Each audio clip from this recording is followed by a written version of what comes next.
Let's see. Video is starting. I am live. Hello, everyone. Jax West from Stephen Avery Project, Justice with Jax, MAM Gossip on Facebook, as well as there's a Justice with Jax on YouTube. But I'm not going to fight with it today. I happen to have a little free time today, so I watched episode 3 of the mockumentary called Convicting a Murderer. Hey, Millbilly. This mockumentary, piece of garbage, whatever you want to call it, has been in the works for like 6 years. And it is currently available on some website called Daily Wire, which I don't know if this is how it was set up from the start and I just didn't pay attention to it, or if they've switched it to this. Hello, Montana. Um, but you have to pay $15 a month for this service. And this mockumentary is going to be 10 episodes, and they didn't release all of them. And so it's only these first 3 episodes that are available right now. Hey, San. Um, and they're going to be spreading this out through, I believe, the end of October to force people to at least pay a minimum of $30 for this. So my husband has paid it, so you don't have to. I'm watching this crap and going over what it is that they're showing us so that you don't need to give them any money. I've got notes here on my second screen. Thank you, Millbilly, that they will be out by 10:26. So I'll go through my notes and my opinions, and here we go. So episode 3 is called Avery's Niece. Hello, South Africa. Nope, Millbilly, right. You don't learn anything new. These first 3 episodes, before I get into my notes right now, is just trying to show Stephen as a bad person. And was all this stuff in Making a Murderer? No. Just like all the evidence that shows that Stephen is innocent also isn't in Making a Murderer. Just like all the stuff that shows that Manitowoc is shady, that's not all in there. Just like we don't know all of Teresa Halbach's background, not in Making a Murderer. We don't know all of the Avery family's records, also not in. So there's so much, only so much you can put in a 10 episode documentary. Obviously, you can't give everything. If you do your own homework, like many of us, as I don't know why I'm so bothered by the word truther. I do not call myself a truther. I am a supporter. And I go off of what facts and evidence show. I've told you over and over again, over all these years, is Stephen a saint? No. Doing your own investigating will show you Stephen is no saint. I've had my own issues with Stephen over the years where even as I'm talking to you today, Stephen doesn't speak to me anymore. He used to. I used to go visit Stephen. I used to visit and talk with Stephen. Can't see that. And then people told him lies about me, and he doesn't talk to me anymore, which is fine. I don't have to have a relationship with Stephen Avery to believe in his innocence. When I started down this road, I didn't know the Avery family or Stephen or Brendan or anything like that. I watched something. I've talked about this several times. I watched it, couldn't believe what I just saw. When it ended, I was like, where is this case today? And that's what put me down the rabbit hole. So I wanted to do my own research. And everything that I find shows Stephen is innocent of this crime. But these 3 episodes so far just want to show you that Stephen's a bad person. So being a bad person to this mockumentary equals he killed some random chick. And it's really interesting that Earl Avery is the star of it. And have you ever looked into Earl Avery's record? And this really makes me, I'm gonna have to do it. Gonna have to do it. Because Kayla is another star in this mockumentary. Once upon a time, Kayla and I had a decent relationship. And Kayla would confide in me. And so I'm going to have tons of texts from Kayla where she told me about her dad and her uncle. And then when she told me things about Stephen and Brendan, I felt bad for Kayla. And so seeing her on this mockumentary with her dad, and I mean, I'll get to it because it's in my notes of her saying that her dad is a good person. Honey, Kayla. I talked to Kayla in the last I talked to her was probably 2017. She and her dad did not have a relationship at that time. And she said a lot about her dad to me. So apparently I'm going to have to dig that up since she's on this mockumentary trying to say that Earl is a great person, as well as I guess I'm going to have to get the messages that Earl has sent me. Because the show is trying to make it out like Earl is a good person. And I have evidence to the contrary from my very own I can tell you, I know I get so off topic and squirrel and get distracted. But it's the Debbie Show.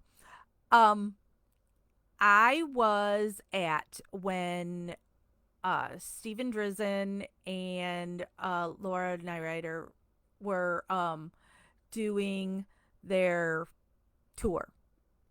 And so they were doing it in Chicago, and I attended it. And I had brought my son and his girlfriend at the time, who that my son's girlfriend was very interested in the case. So afterwards, my son's girlfriend would like to meet Stephen and Laura. So, but while I was sitting there, total coincidence, while I was sitting there for this event, Earl was messaging me. I can't remember if it's a text message. It's not on Netflix. It's only on something called Daily Wire, some conservative website.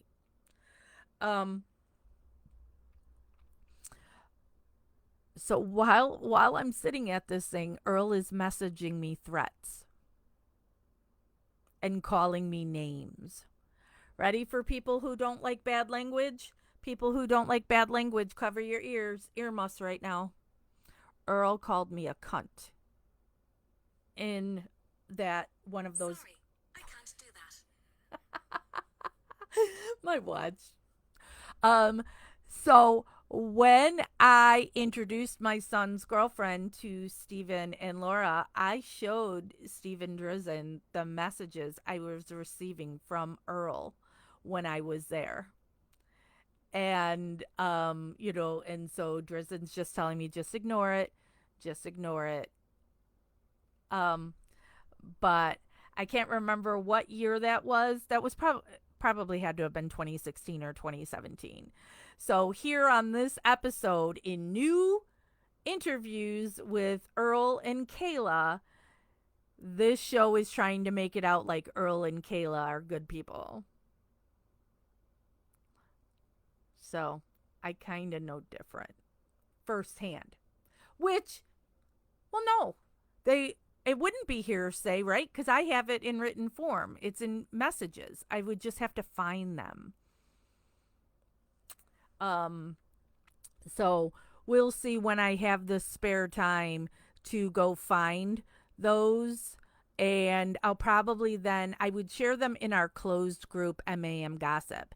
They're probably in there already. Because MAM Gossip it's a closed group, and that's where we put all that kind of stuff. So it's probably been shared in there before. Um, from because I've been threatened by both Chuck and Earl have sent me in written form, have sent me threats before. Oh wow. All right. So let me get into this episode. It says March 2006, and we're listening to one of Brendan's jail calls, which you can find those are all on the Justice with Jack's YouTube page. There's a whole playlist. We've got one when we listen to Brendan's calls and one when we listen to Steven's calls. Brendan really liked Marie. Was Marie was nice to Brendan, and not a lot of people in that family were nice to Brendan.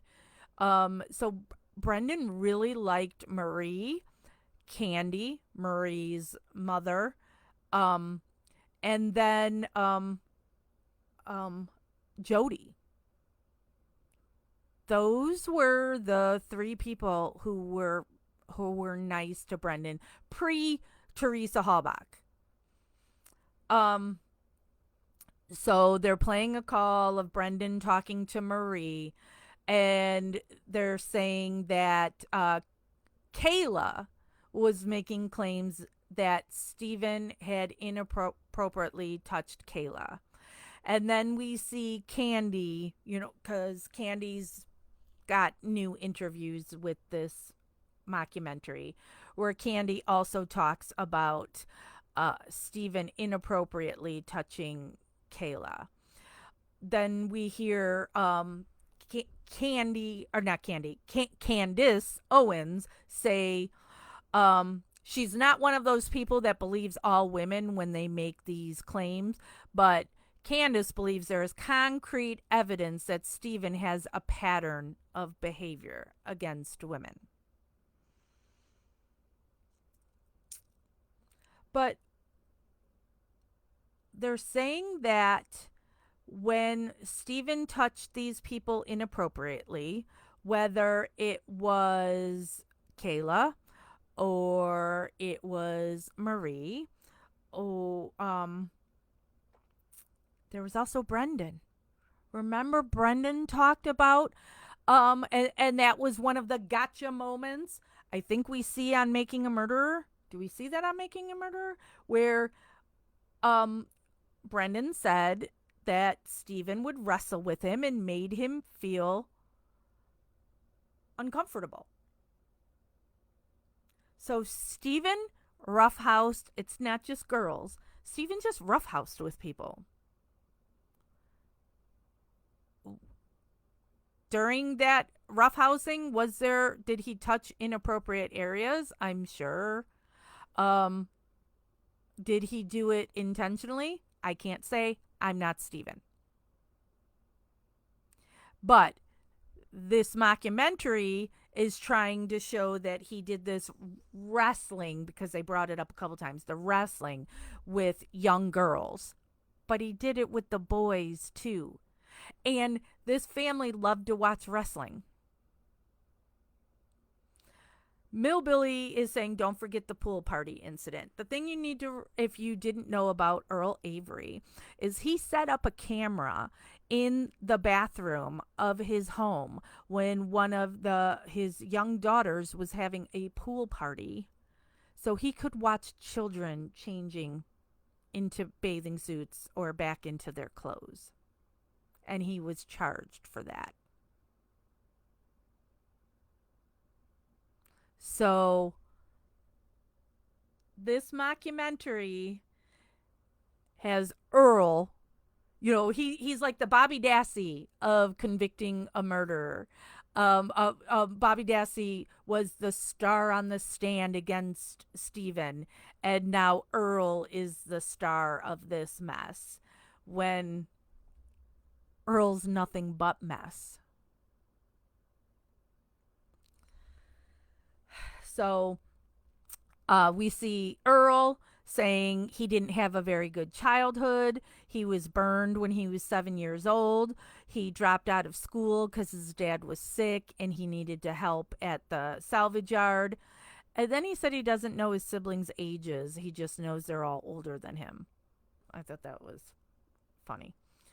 Um, we see Candy. Candy was married to Earl for 22 years. She met him. She said she met him when she was 17. They were together for 8 months before they married, and she already had Marie at that time. So Marie is from some other dude when apparently she was 15, I'm guessing. Um and so the point of Candy to be on this mockumentary is just to talk shit about the Avery family. So she's making him out to be like this mob family like thing, where she's saying Avery's did what they wanted to do and it was always behind closed doors. We hear a phone call, one of Steven's jail calls, when he's talking about Marie. Um, Apparently, when she was 17, she would go to Crivets a lot, where all the Avery family goes to Crivets, but this mockumentary is trying to make it seem like Stephen and Marie are there alone or something. Um, we hear a call of Stephen talking to his mom about pictures, and Candy talked about these pictures, and so did Earl. That there's a whole lot of pictures of when Stephen was wrestling with these kids. Now, on the mockumentary, they're only going to show you pictures of Stephen with the girls, not with the boys. Um, and so apparently somebody was going to try and use these pictures against Stephen, so Marie got them and burned them. Earl said he saw some of the pictures and that Marie said they were just horsing around. Earl said when Stephen got out of prison after Penny Bernstein, he thought he was bulletproof and could get away with anything. And that's something I've told you all for years, because I was told that firsthand by the Avery family. When Stephen got out of prison after Penny Bernstein, that he treated the family like shit. And they felt bullied by him. But why did Stephen treat them like shit? Why did Stephen treat them like shit? Because when he was in prison for those 18 years, they all dropped him except for his parents. And they'd go on press and say Stephen was guilty. And they were all happy to be rid of him. Chuck and Earl did not want to have to split the salvage yard with Stephen. They wanted to be the only ones to get that business and the land. And so they were thrilled to be rid of Stephen. And when he got out, they all wanted a share of whatever money he would get for his wrongful conviction. So now, of course, Steven's gonna, I would treat them like dirt. Wouldn't you treat them like dirt? The people who just abandoned you in prison for 18 years and would tell press that you did it. And then they would snake around your wife and your girlfriend. I'd have a problem. Millbilly says Earl denied 11/9 interview. Then they threaten him. He changes his story, and they claim this interview happens on a day it didn't. Law enforcement lies so much to fit the narrative. Mm-hmm. So there's these infamous pictures of Stephen horsing around that they got burned. And of course, Stephen would want them burned because now there are certain family members trying to force people to go after Stephen. Candy said it is not good for an Avery to have power. He had in his head that he was untouchable. I agree with Candy on that. The Averys are a bad lot. They are. But that doesn't mean Stephen murdered Teresa Halbach. Earl said Stephen promised everyone money. Yep, he did. And you all sat there with your hands out waiting for it. We hear Bobby on the phone with Candy. Brendan on the phone with Candy. And Brendan said Stephen had told him at some point he would buy him a car. Yep, there's nothing wrong with that. There's nothing shady. Stephen,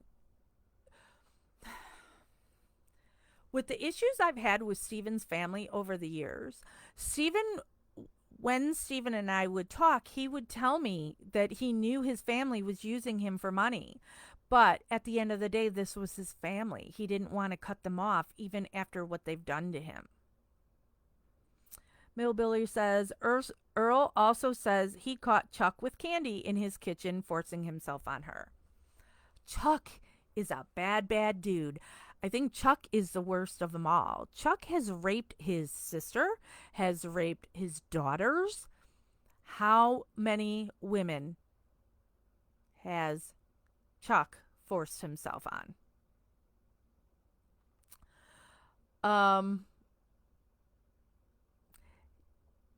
We see Kayla talking about being at Fox Hills. Fox Hills is like a hotel resort or something up there. I know I've gone, we've driven to it on one of my tours up there. My eye keeps itching, sorry. And so it has a pool and everything. So Kayla said she and her sisters were at Fox Hills once and Stephen was there. So what? Everybody goes to Fox Hills. I'm not seeing how that's suspicious. That's even where Barb went. And Wiegert and Fassbender put Barb and who was it that stayed with her there? Was it Brendan and Blaine? Stayed with Barb at Fox Hills for a free night at a resort? Anna, it's a condo. Hi, Anna. It's been a long time. A condo area. So everybody goes to Fox Hills. I don't see what's so suspicious of Stephen going to Fox Hills when his nieces are there. I don't know. They say that Stephen started dating Jody in 2004. We see or hear clips of Jody talking with Wiegert and Factbender about Marie. 5 is the hotel area now, and they do golfing there and other events. Okay. So we hear a call between Stephen and Jody arguing about Marie. People aren't going to like this, but of course, I just have to say it. I've said it over the years too, so this isn't the first time. Yes, Stephen had sex with Marie. She was 17 at the time. which is age of consent. Um, Marie is not blood related to Stephen. And as Earl talks about, I'll just read what Earl said here. Earl said Marie got addicted to Stephen. To her, he was famous. He promised her fame and fortune. And then Candace Owens says the power dynamics were not equal in that relationship. Yeah, they were. I'm sorry, but they were. You can keep saying that Stephen was 42 or 43 to her 17. What is Stephen's IQ?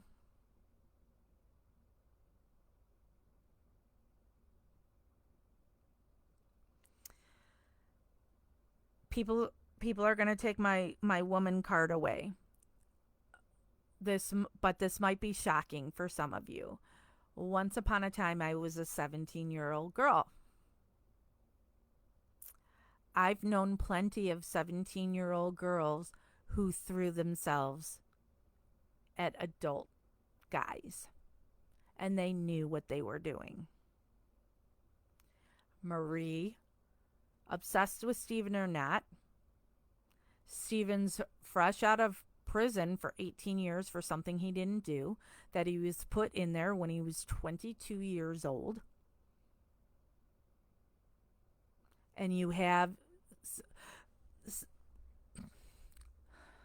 I keep going because other things pop into my head, but Brendan is a 36-year-old boy now, a man, but he's still a boy. When I used to talk to Brendan on the phone, he was talking to me about Pokemon, and his favorite food's hamburger and pizza and that kind of stuff. He is stuck at what he was when Manitowoc took him. So Stephen has a lower IQ than Brendan. So why is that so hard to believe that Stephen would also be the same?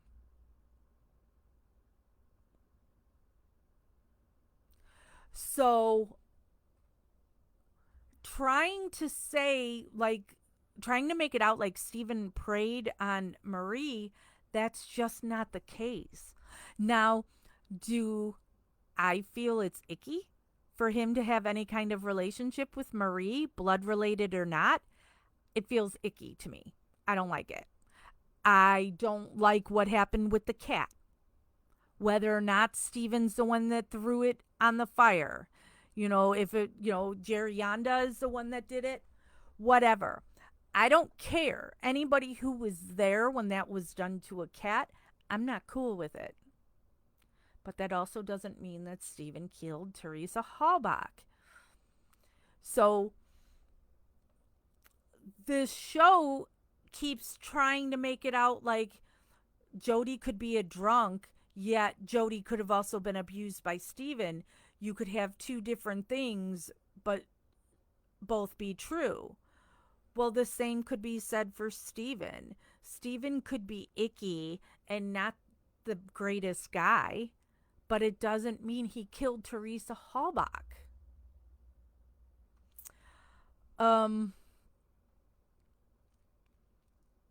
So they were saying in August 2004 is the first time there was talk of there being a sexual assault complaint against Stephen for Marie.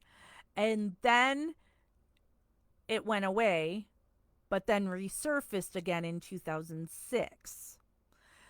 Now, Stephen would say that he just wrestled with her. And then Marie got into Wendy Baldwin's clutches. The mockumentary is thinking it's laughable for people to think that Wendy Baldwin would be trying to get Marie to say negative things about Stephen. But Wendy Baldwin is the person that you hear in Making a Murderer suggest that they take his shoes for any other unsolved crimes they have and laughing about it. Wendy Baldwin is laughing that he's not going to go to the Innocence Project dinner. Wendy Baldwin is on that plane flyover that the footage is missing.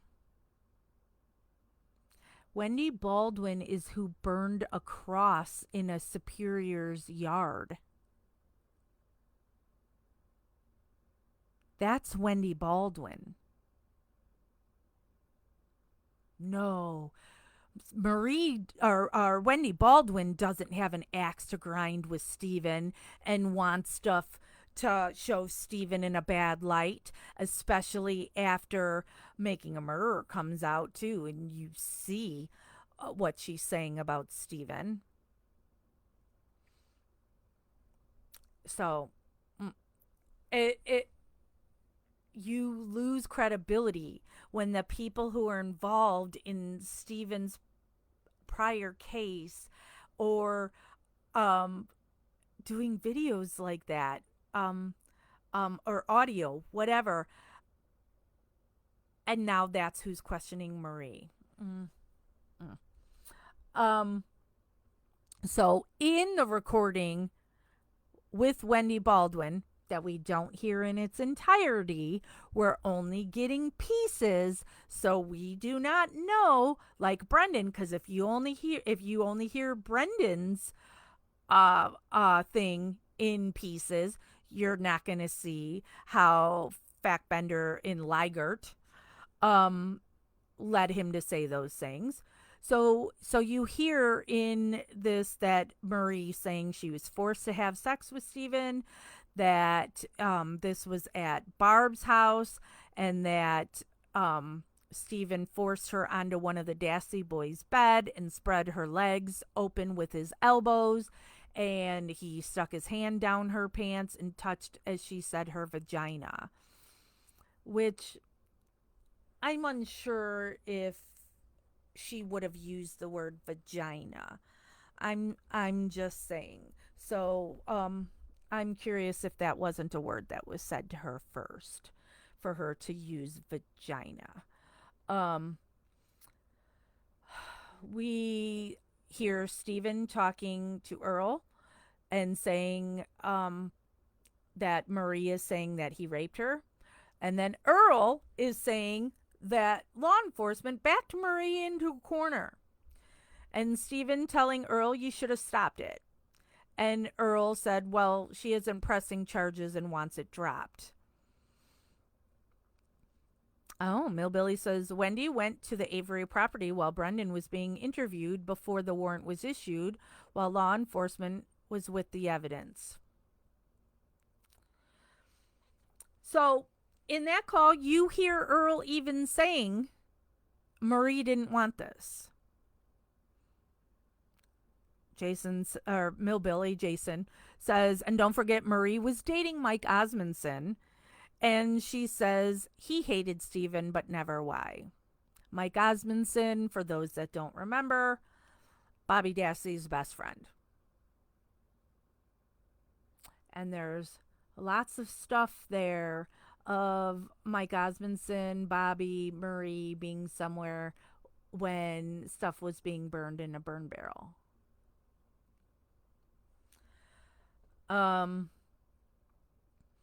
Stephen, on a call with his mom, Dolores, talks about how he saved all these letters that Marie had written to him saying that she loved him. Earl tells Stephen that I have typed Brittany is scared of him. So I don't recall now if he really said Brittany or if I typed Brittany. Brittany is the youngest of Earl's. No. Yeah, Brittany's the youngest, right? Or is Brittany older than Kayla? I can't remember now. But Stephen asked why would she be afraid of Stephen? And he said that would be Candy's doing because Candy hated Stephen, and probably rightfully so. I'm not going to attack Candy on her dislike of Stephen. I can totally understand if she doesn't like Stephen. Middle. Thank you, Millbilly. So I don't fault that, and I don't fault Candy for talking crap about Stephen to her daughters. I'm not mad at that. Candace Owens then says that Stephen has the classic victim mentality, that Stephen's always going to say it's everybody else's fault and never take blame, but Stephen takes blame all the time on things, so that's clearly wrong. Um and somebody who served 18 years for a crime they didn't commit and is now, I'm not doing the math. Millbilly, do the math. Has been in prison again for how many years for something he didn't do.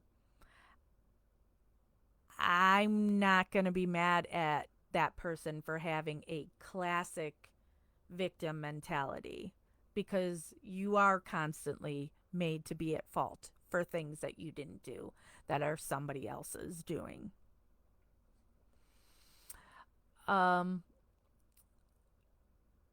Marie, in her interview with Wendy Baldwin, said Stephen told her that her parents were bad and that her dad hated him or hated her. Um, um, Earl has talked crap about his daughters multiple times. And again, I'm going to have to dig up the stuff that I got from Kayla. Hopefully, I still have it somewhere. Um, so if Stephen said to Marie that Earl hates you, Earl probably said it. And then Marie said to Wendy Baldwin that she only had sex with Stephen that one time. Then there's a little segment where Candace Owens and whoever this other case enthusiast researcher, whatever the frick she is, are all aghast at the truthers blaming Marie and Wendy Baldwin instead of blaming Stephen. Whatever. Um, Nothing happened on Marie's case, they say, because of the Teresa Halbach case now came around in 2006. So that Marie's thing went on a back burner. So if they weren't able to get him on Teresa Halbach, now they would go back to trying to use Marie to get Stephen. Because once again, Manitowoc, no, just had to get Stephen for something, anything, whatever they can. So force Marie, who was infatuated with Stephen, in saying that he raped her, or now planting stuff to make it out like Stephen Avery is responsible for the disappearance of Teresa Halbach. Earl tells the director that he ain't no angel either, but he took care of his problems. And then we see Kayla defend him. Earl claims he had 6 years of counseling. I call bullshit. Kayla says her dad turned into a better dad after the divorce. Well, I've only known Kayla and Earl after the divorce, and that's not what Kayla told me. Millbilly said they tried using Marie and Jody and anyone else to bring more charges to stop his bail. And after all that failed, they targeted his alibi, Brendan. Exactly. Brendan is just sadly, they wanted Brendan, since he was the alibi, to say there was a period of time that he wasn't with Stephen. So there would be a window for Stephen to do this. And Brendan just didn't understand what they wanted him to say. And so then all they could do now is take Brendan down with him.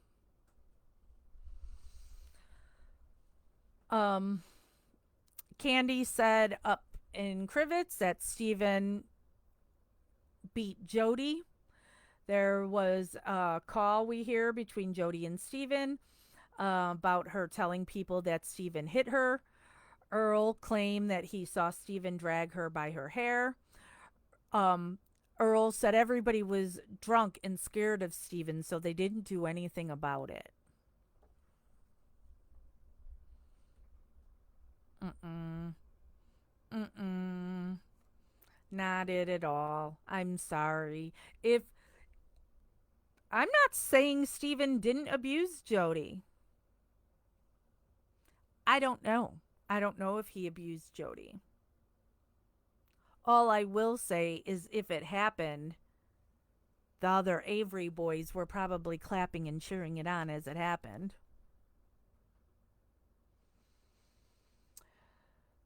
We hear Stephen telling Jody to deny everything and to say that she was drunk and fell down to get the bruises.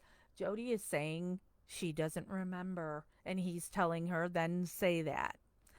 And the mockumentary is trying to make this out that Stephen is being manipulative to get out of the abuse of Jody. Have you ever looked up Jody's record?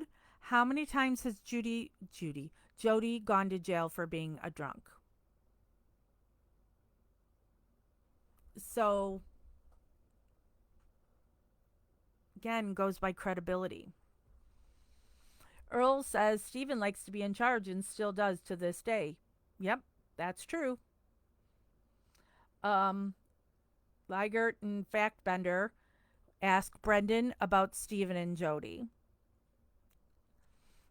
And again, we're only seeing snippets of it. And I thought that part was really interesting in hearing 8 or more that Jody's been in jail.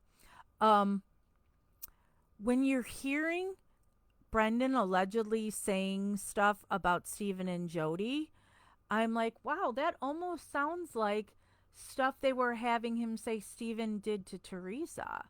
And so I was even wondering about editing on there.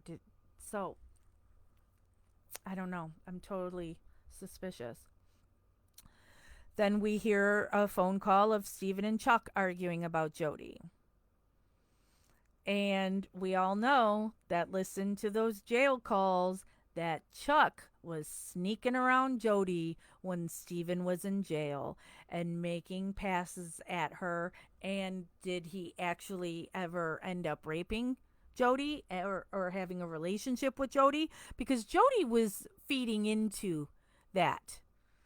So, with her relationship with Chuck, she was using Chuck as well. So there's a lot of times that Stephen and Chuck have argued about Jody. Chuck also made the moves on Stephen's wife. He made the moves on that chick Debbie. Um, so when the second episode, was it the second episode when it's, oh, Steven said something about we share wives around here. um there was a whole lot of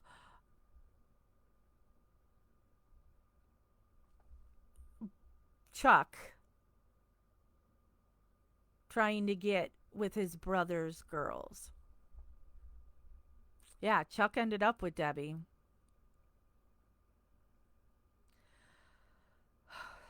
um we see Jody in the interview she did once Making a Murderer came out, where she now says that she thinks that Stephen did kill Teresa.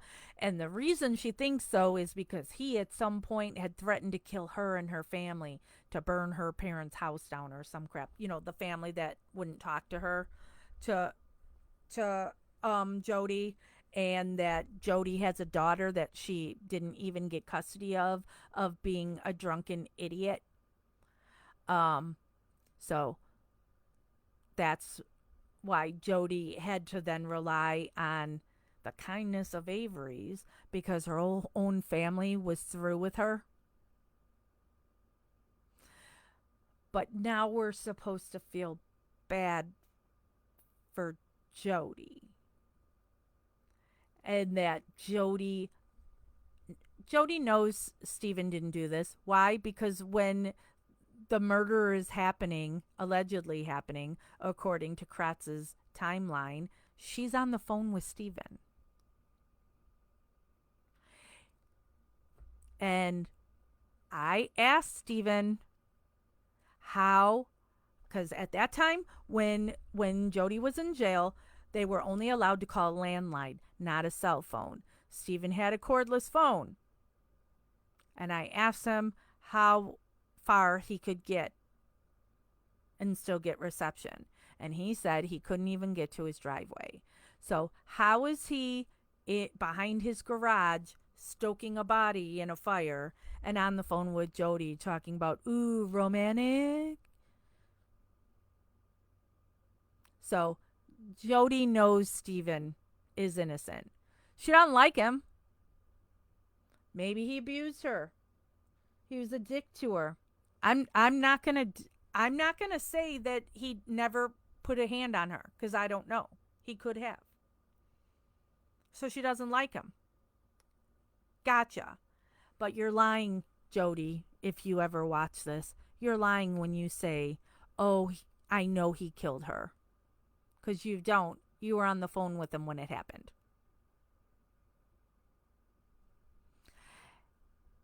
And saying you know he killed her because he made some threat to you,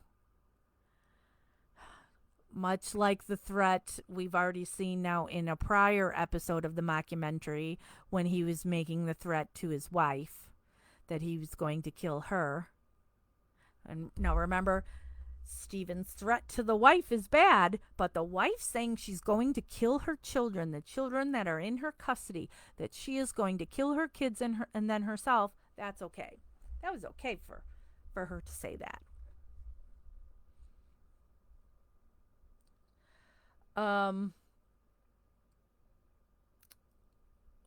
On the call between Chuck and Stephen, Chuck said that Stephen gave I'm gonna yawn now. I'm boring myself, I guess. That Stephen gave Jody a black eye and choked her. Yet in the police report, the cops checked Jody and there weren't any marks. And then this is when Candace Owens is the expert on bruises now and saying it takes a while for bruises to come up. Well, but that's why I have in my notes the cops said there weren't any marks. The cops didn't say bruises. The cops said there weren't any marks. If somebody's choking you for a long period of time that she said she would have blacked out.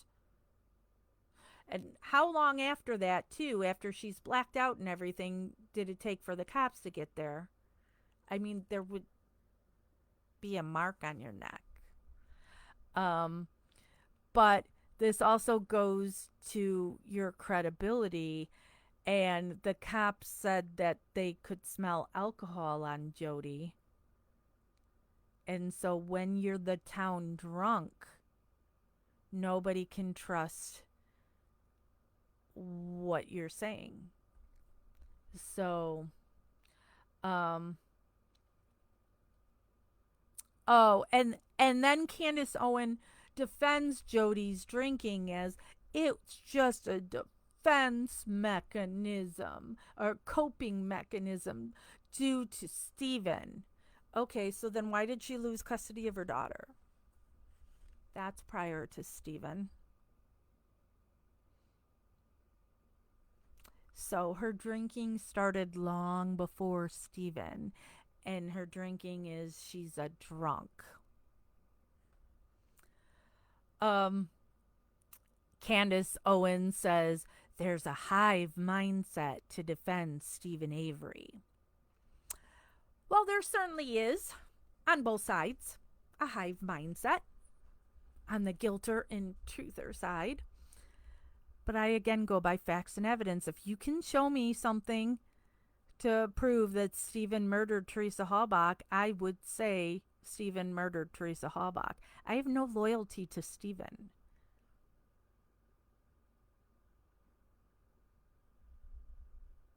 So, no hive mindset by me. I am the only one that covers this case that is completely on the outside.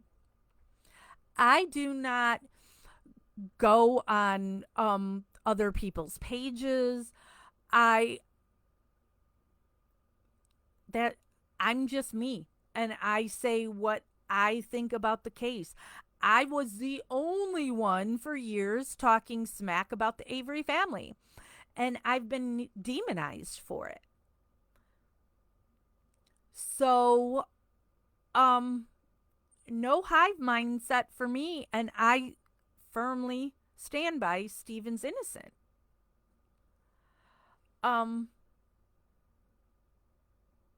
I laugh at the people who are willingly, not counting you, Millbilly, because you've said they've taken your stuff without your knowledge or consent for this mockumentary, but there are people who try to claim to be supporters of Stephen Avery who willingly went on this thing. I'm not on it. Millbilly says there was an assault investigation in September 2004, but not at Stephen's house. It was Dassey's residence involving Brian. Ooh, Brian? Really? 2 days later, Barb's blazer is set on fire. Bobby has no alibi but Mike Osmondson, and they question Jody about that fire, trying to get her to say Stephen did it. Mm. Um, Now the mockumentary is going full Michael O'Kelly and trying to prey on people's here you go, Debbie. Um to prey on your sympathy because they show Teresa Hallbach's grave. And then we hear from people who keep being identified as Teresa's cousins and then some family. Our friends and her cousins. I can't stand foul play. Um, anyway, um, so they talk about the last time a lot of them saw Teresa was Saturday the 29th at a costume party bus that stopped at a bar, and she was a cowgirl wearing boots and a hat. We also seen Tom Pierce, her boss at the photography studio, to talk about her. Then there's Kathy Wilford, if that's how you pronounce it, from Auto Trader. We see Angela Schuster testifying from the stand from Auto Trader. Yeah, no, I don't like the whole foul play Discord thing, and it gets reported to me a lot that those people talk shit about me in there. But whatever. Um um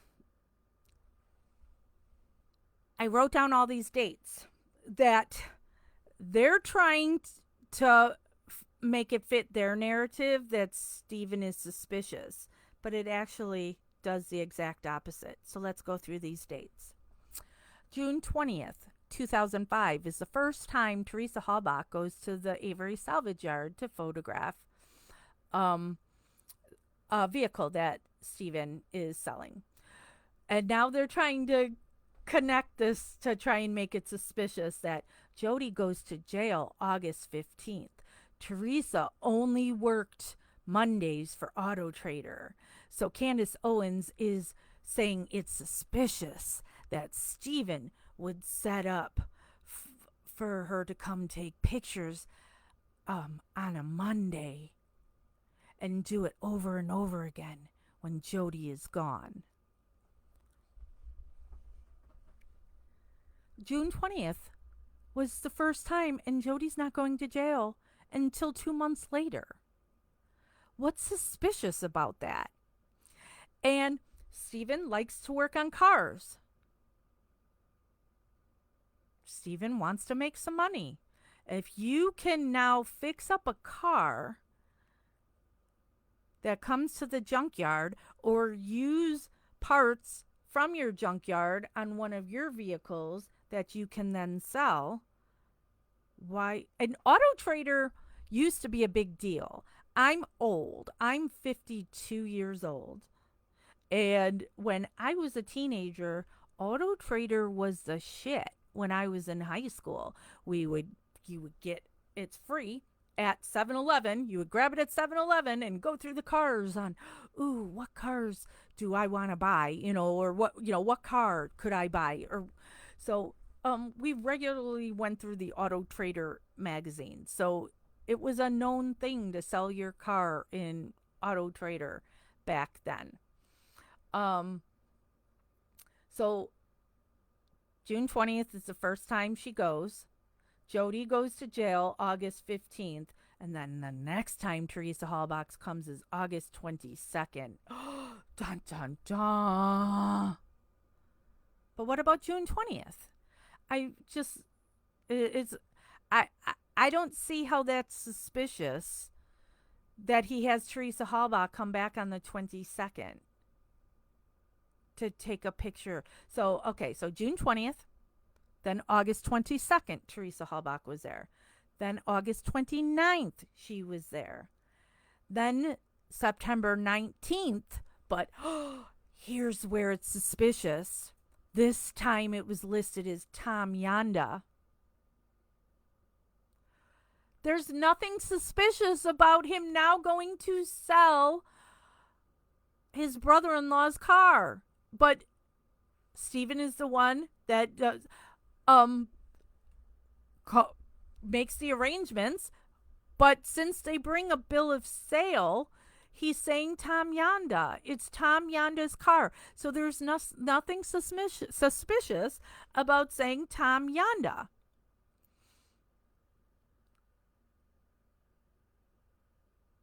Ah, interesting, Millbilly.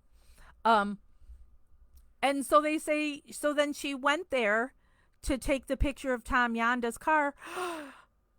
Clutch your pearls again. And then Stephen asked her to do a hustle shot of his Grand Am. There's nothing suspicious of that. Hey, while you're here taking pictures of this car, I want to sell my Grand Am too, which we know Teresa would prefer you do a hustle shot because she makes $20 as opposed to $10. So, let's go through these dates again. June 20, August 22, August 29, September 19. Then she's back on October 10.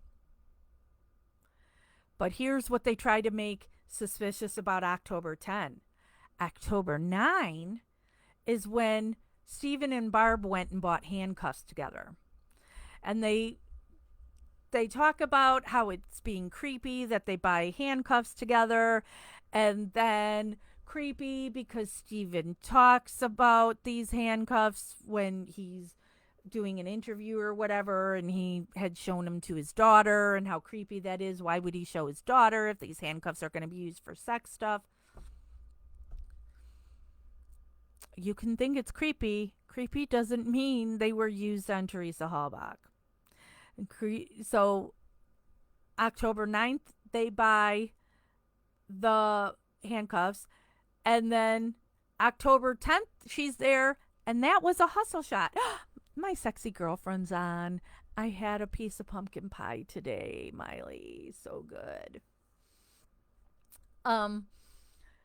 So October 10th was a hustle shot where she's going to make 20 as opposed to 10. So, of course, now we go back to people claiming to be her cousin or friends.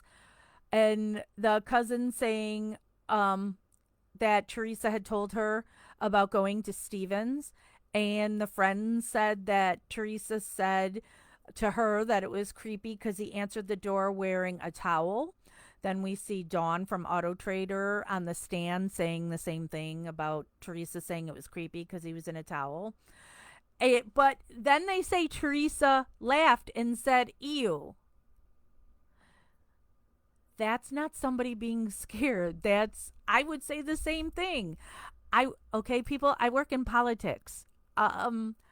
I've been 2 days this week out where I'm knocking on people's doors to get them to sign my candidates' petitions to run for office. I see a lot at these doors. And so I would, if somebody answered the door in a towel, and depending on how they talk to me, I might go, that was creepy. Ew, he was in a towel. Because, If Steven's wearing a towel, sorry if this offends some people, not the best body. I would have laughed about it and said, ew. That doesn't mean you're afraid for your life. And they show on the mockumentary, because this is something that's been said the whole time. Steven has a pool. He was in his pool. He came to the door and the towel wrapped around him from being at his pool. But now they were alluding to, okay, um, the friend or the cousin or whatever says, claims that Steven said to Teresa, don't worry, somebody will get this. And that she too would someday be on his wall. And so they were like claiming something about like Steven had pictures of women and stuff up on the wall. Millbilly, did you see that part? And I didn't buy that at all.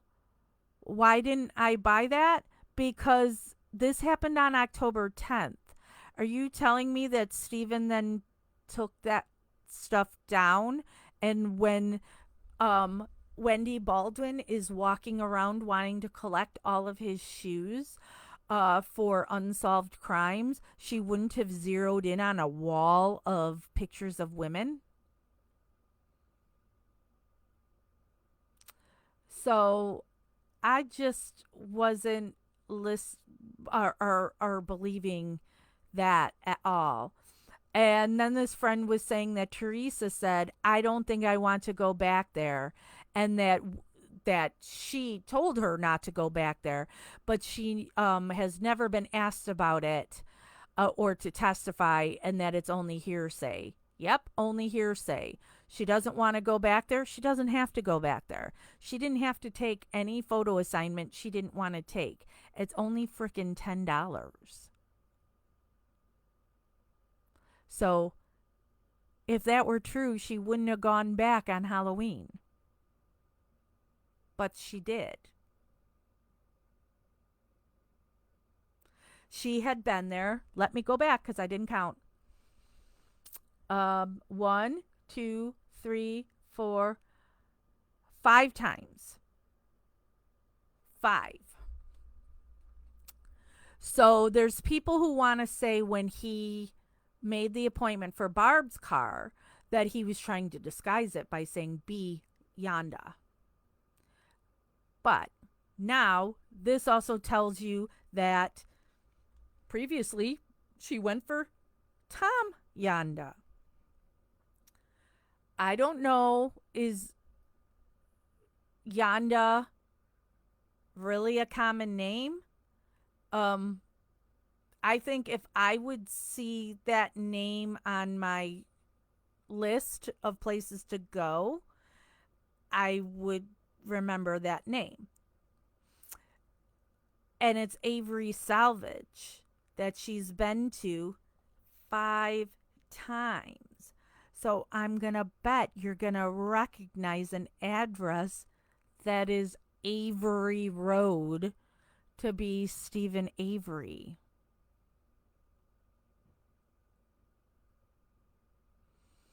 Ah, Millbilly saying Tom Yonda flagged her down for a hustle shot while she was leaving, which is what I think Bobby Dassey did to get her. Candace Owens says, Teresa's gut told her something was off about Steven, and I so wish she had listened to her gut instinct. So apparently Candace talks to the dead or the missing, however you want to say, about Teresa Halbach. Because you don't know what her gut, or her, actually, you're completely wrong. If her gut instinct told her not to go there, she wouldn't have gone there. But she went there 5, and now the last time, 6 times. 6 times. You don't go someplace 6 times if you're afraid for $10. So then we hear Earl claiming that he hung out with Stephen in 1985 almost every day. And then when Stephen got out, they hung around together a lot. And Earl said that Stephen never mentioned the girl from Auto Trader. And they end episode 3 with the director asking Earl if he thinks his brother is guilty. And now we have to wait until when episode 4 comes out for more Earl Avery, who doesn't even know how to spell the word IQ, and spelled, when he was typing to me, he spelled IQ ICIOO. Took me a few to even figure out what he was trying to say there. Um yeah. So that's episode 3. I've now covered the 3 episodes that are currently out. And there is nothing in these episodes that hasn't already been out there. Yeah, try to explain Cuss Road and trespassing. I forgot about that. Yeah, Earl threatened me saying he was going to get me for trespassing instead of trespassing. And actually, he did. I did have to go to court for trespassing, not on Avery property, though. I was at the Redont deer camp and in the quarry. And so Chuck called Jason Redont and told him that I was on the property and had him prosecute or file charges against me. Whatevs. Um, you can find out more. Here I go. In my book, Wrongfully Abused, available on Amazon. Wrongfully Abused is about my history with the case and the things that the Avery family have done to me and what I have learned in my years on this case. So that's where we end today. That was a fun field trip. Sand, I keep saying I'm going to do another one. I don't ever collaborate with people, but Millbilly, you're already up there. Maybe we should organize something offline of you and I do it together. Um, but if anybody ever wants to reach out to me, you can email me at either justicewithjax@gmail.com or official Stephen Avery Project at gmail.com. If you know something about this case, please reach out directly to Kathleen Zellner. You can go to her website, KathleenTZellner.com. She's got a page for Stephen Avery where you can directly email her, or there is a Stephen Avery phone number, because there's more people who have seen things and know things that show that Stephen is innocent. So this convicting a murderer crap, they may be making $30 off of, my husband, because he put up his card. And now I can't just cancel it this month since they're dragging it through October too. That's so frustrating. But I think the next 3 are supposed to be available. Didn't it say the 14th? So maybe later on this week, I'll be able to get to it and cover the next 3 episodes. So just stay tuned to Stephen Avery Project, and you'll see when we're going to go live next. Join our closed group, MAM Gossip. I'll look through and see if I can find where my screenshots are from when Chuck and Earl have threatened me. I don't know if I put them in my book or not. I should have if I didn't. I probably didn't. So maybe I need to do another book. I do have another book idea in mind, but I just would need the time to write it, or make myself write it. All right, I'm out. Someplace I'm supposed to be in 2 hours. Yep, Earl threatened me. Chuck threatened me. But I'm still here. Oh, why, Sand? Name of course, Wrongfully Abused, Making an Advocate for Stephen Avery by Jax West. All right, I'm out. Thank you, everybody, for joining me today. Everybody who supports Stephen and Brendan, that they are innocent. And as always, investigation continues.